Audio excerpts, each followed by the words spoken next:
I headed back to the office. My watch said 2:35 on the dark side of breakfast.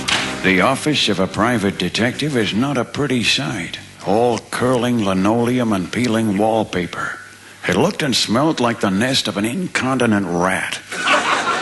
My day had been about as successful as pig farming in Israel. So I decided to go about 15 rounds with a bottle of Jack Daniels.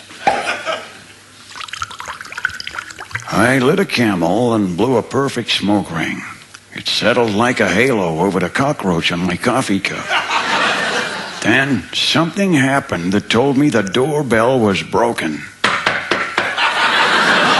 A private eye can't be too careful. I snapped my .38 from the holster. Ah! I hadn't been careful enough. I'd ripped the hairs out of my armpit. Okay, stop knocking the door. It's doing the best it can. Why, hello.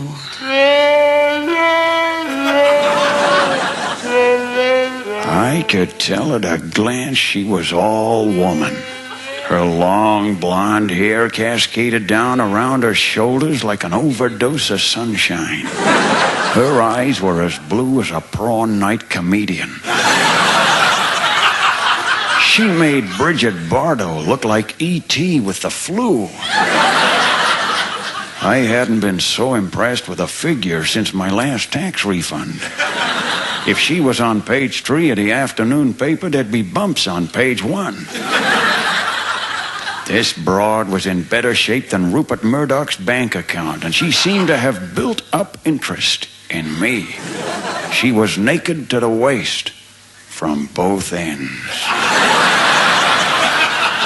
Hey, look, I want a private detective. Every word sounded like a dirty phone call. She had a voice that flowed like honey over a peach. She moved towards me, slow, like a hula dancer on Valium. This babe made me as nervous as a butcher's thumb. Her legs made Betty Grable's look like Daffy Ducks. She was shaped like a Stradivarius violin, but I bet there were no strings attached. I'd seen that body 100 times on 100 calendars in 100 mechanics' workshops. It was a body that needed nothing, except maybe an R certificate. She made Bo Derek look like the Elephant Man with a hangover. I need you. I leaned back slow in my chair and thought to myself, if only I wasn't gay.